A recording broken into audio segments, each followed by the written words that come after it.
وانتظرونا ان شاء الله في الحلقه الجايه من برنامجكم. نسيت اسم البرنامج، تخيل. ده بقى المنتال فوج. مساء الفل عليكم حبايبنا الغاليين. حلقتنا النهارده من برنامجكم اسال طبيب ولا تسال مجرب مع الدكتور محمد الشربجي من صيدليه عياد بحي الفيروز بنور فؤاد.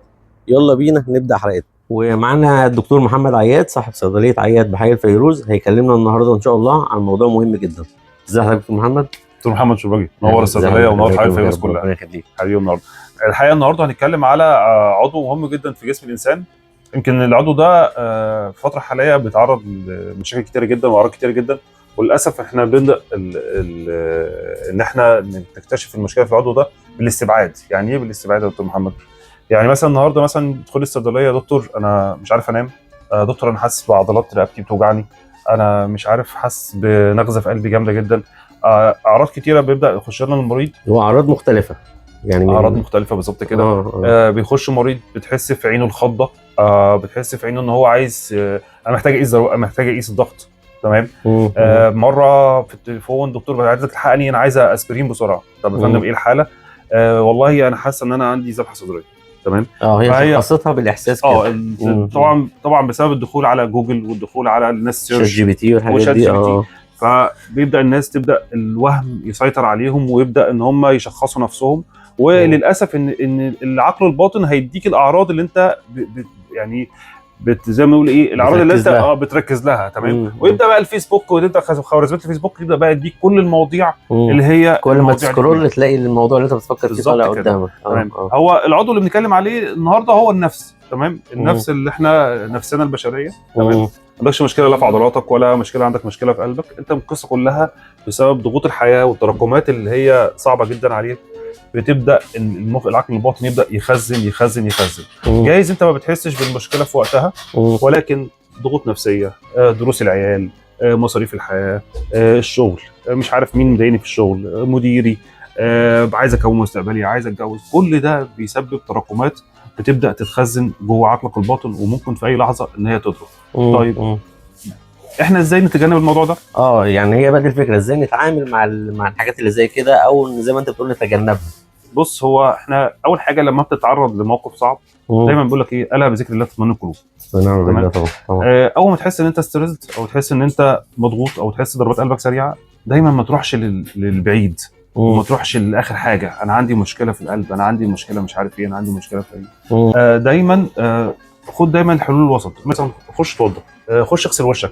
انت عارف مثلا ان احنا جسمنا في حاجتين، في اللي هو السمباثيك نيرفس سيستم والباراسمباثيك. يعني بشكل مبسط اللي هو الجهاز العصبي الارادي والجهاز العصبي اللا ارادي. تمام. الاسترس والضغط النفسي بيفعل من الجهاز العصبي الارادي اللي هو السمباثيك. احنا القصه كلها احنا عايزين نفعل الباراسمباثيك اللي هو الجهاز العصبي اللا ارادي. فاحنا ممكن نفعله ازاي؟ حاجه بسيطه جدا، ان انا باخد نفس طويل لمده 5 ثواني، وبعدين يعني اعملوا معايا كده 5 ثواني نفس، واكتم النفس 5 ثواني، واطلعه بالراحه 5 ثواني. انت لو عملت الاكسرسايز ده الموضوع ده 10 مرات، هتلاقي ان انت بدات ان انت ضربات قلبك تهدى وانت جسمك يهدى. طيب حاجه ثانيه مهمه جدا، ان انا اعرض وشي مثلا لميه ساقعه مثلا لمده 30 ثانيه. ده كل ده بيحفز الجهاز العصبي اللا ارادي. وده يمكن الرسول صلى الله عليه وسلم قاله في الحديث، لما حد يشعر بالغضب او انه متضايق يتوضا. بالظبط كده. الوضوء هو في حد ذاته بيطفي النار الشيطان، ده شرعا. وطبعا علما بقى زي ما حضرتك بتقول لنا كده. ايه علاج القصه دي او ايه حلها؟ احنا طبعا مش هنقول ادويه، ومش لان طبعا احنا مش هنروح للنهايات ان انت بقيت مريض انك تلجأ لدكتور نفسي او كده. طبعا الادويه دي في دكاتره خاصه بيها هي تشخصها، ولكن انا هقول لك على شويه حاجات انت ممكن تعملها هي هتظبط لك القصه دي. اول حاجه، وجعلنا الليل لباسا وجعلنا النهار معاشا. تمام. لو قدرت الساعه 12 تكون على السرير كده، انت بتحافظ على صحتك. نام الساعه 12 واصحى الساعه 6 الصبح او 5 الصبح، صلي الفجر، انت كده في قمه صحتك. النوم بدري مهم جدا.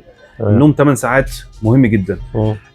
طبعا تناول الفيتامينات، فيتامين زي الزنك، فيتامين زي المغنيسيوم، مجموعه من الفيتامينات دي بتديك طاقه ونشاط. ثالث واهم حاجه، ابعد عن اي حد يصدر لك طاقه سلبيه. يعني ايه؟ تلاقي مثلا ناس كده تقعد تقابلها ده انا النهارده حصل لي وحصل لي وحصل لي ما بيحكيش غير الجانب الطاقه السلبيه هتتنقل لك، وتبدا انت تحس بمشاكله بالاضافه للمشاكل اللي عندك انت اصلا، فابعد عن الاشخاص دي كلها. تمام. طبعا ممارسه الرياضه هي اساس العلاج في القصه دي، واساس الصحه النفسيه. اي حد ما بيمارس الرياضه هو فقد جزء كبير جدا من حياته وصحته. تمام. فكل دي هي دي الحلول، بعيدا بقى عن اي ادويه نفسيه، بعيدا عن اي حاجه. في بقى مشروبات كتيره جدا ممكن نستخدمها زي الكامومايل، حاجات زي الاشواجندا، دي اعشاب كلها. كل الحاجات دي كلها ممكن. في حاجات في الصيدليه كده اسمها ميلاتونين، دي حاجه بتساعد، حاجات كلها ناتشورال، حاجات كلها طبيعيه مفيش فيها مشاكل. احنا مش هنتكلم على اي ادويه ولا اي حاجه، لكن الحاجات الناس فعلا لو بعدت عن الضغوطات النفسيه هتلاقي ان الموضوع بقى احسن بكتير جدا. تمام. طيب نيجي بقى لحاجه مهمه جدا برضو، اللي هي موضوع الفيسبوك والريلز والسوشيال ميديا. بالظبط. اللي انت مثلا تلاقي مثلا انت عايز تخش تنام، قبل ما تيجي تنام تلاقي عمال تدور تقلب على الفيديوهات. اولا كل ده اصلا بيقلل نسبه الميلاتونين في جسمك اللي هو مسؤول عن النوم، فانت بتلاقي نفسك ما بتعرفش تنام. عشان كده بقول لك ايه، قبل ما تيجي تنام ابعد عن اي سكرين او اي تلفزيون او اي موبايل لمده ساعه عشان تعرف تنام. تمام يا جماعه، ابعدوا عن الموبايل. الفيسبوك ده شر شر شر، الفيديوهات اللي عليه، الريلز اللي عليه، التيك توك، كل ده اصلا بياخد من عقلك وبياخد من صحتك. وانت بتكون ناوي مثلا تتفرج 5 دقائق، تبص تلاقي 5 دقائق سحب ونص، ساعه 2. تمام. ده بقى يدخلنا في حاجه ثانيه ان شاء الله نتكلم عليها المره الجايه، اللي هو التعفن اللي هو المنتال فوج او التعفن الدماغي. بس احنا في حالتنا النهارده اللي هي الصحه النفسيه، اهتم بصحتك النفسيه. النفس على فكره والمخ ده حاجه مهمه جدا، هي دي اللي مسيطره علينا وهي دي اللي ماشيانا. صحتك والرياضه وتناول المأكولات الصحيه، الاكل الصحي، وتناول الفيتامينات زي الزنك والمغنيسيوم وفيتامين د، ده مهم جدا. النوم فتره كافيه مهم جدا. البعد عن اي حاجه سلبيه او اي اخبار سلبيه ده مهم جدا. واتمنى ان شاء الله نشوفكم بصحه وسلام دايما. يا دكتور ربنا يخليك. بنشكر معاليك محمد عياد، صاحب صيدليه عياد بحي الفيروز بابو فؤاد. وانتظرونا ان شاء الله في الحلقه الجايه من برنامجكم. نسيت اسم البرنامج، تخيل. ده بقى المنتال فوج. دي بدايه الحلقه الجديده ان شاء الله مع الدكتور محمد في برنامج اسال طبيب ولا تسال مجرب مع الدكتور محمد الشرباجي. السلام عليكم.